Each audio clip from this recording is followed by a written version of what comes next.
Hello, everyone, and welcome to Cyanobacteria, the silent epidemic.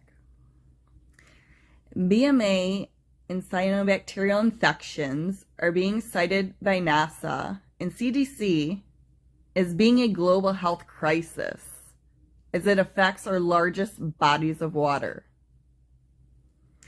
The CDC urges that it can be deadly to animals and livestock. Currently, BMAA is also being found in milk.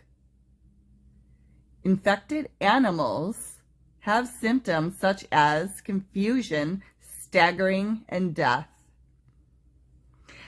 Cyanobacterial infections, BMAA, is found in the brain of people with ALS, the blood, hair, and tissue of people with Huntington's disease, people with Parkinson's disease, Alzheimer's, and frontal lobe dementia.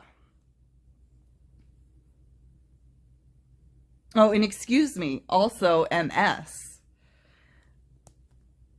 This was all discovered by scientists and Dr. Paul Cox from Brain Chemistry Labs. And this all accounts for most neurodegenerative diseases. So we're talking about cyanobacterial infections accounting for all neurodegenerative disease. And there is evidence there saying that that's what we're dealing with. The CDC warns that it could even be in the air. In our drinking water is being the main routes of mass exposure. Not everyone is susceptible to neurodegenerative disease. It's based on your body chemistry and what toxins you've been exposed to. For example, heavy metals of any kind, aluminum, mercury, dental fillings, which I personally will tell you, I had many metal dental fillings in my mouth my whole life that were degenerating that I had no idea. They were literally dissolving in my mouth. So that's interesting. Anyways, lead and pesticides, of course, many other environmental toxins. So these accumulate in many systems of your body, your tissues, in your brain, unfortunately. So it just depends on the person, and that's why it's not, reason for mass hysteria or panic, but the issue we're seeing is it's on the rise. So it's no coincidence that someone like me has sporadic ALS with frontal lobe dementia. I've spent 15 years living on Lake Michigan shoreline. I now live on the Huron shoreline. Those large bodies of waters are actually both featured in NASA's video that talks about cyanobacteria and how it is, it really is a global health crisis right now. It's no coincidence that rates of ALS in Michigan are much higher and have more than doubled over the last 10 years.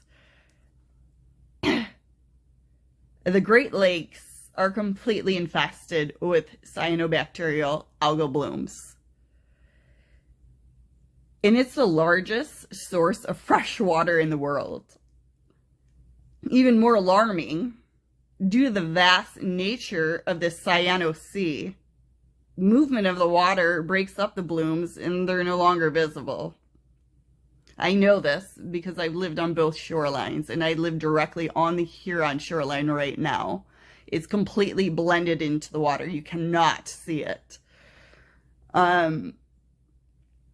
Overall, agriculture is to blame for all of this. It's kind of what we're all doing. It's the way we farm. It's all the chemicals that are in our food, the heavy metals. Even just for example, the fertilizer runoff from agriculture alone is going into the water and feeding these algal blooms. They need nutrients to survive. And so once the fertilizer and other environmental agents can go in the water, they feed this bacteria and it multiplies. So,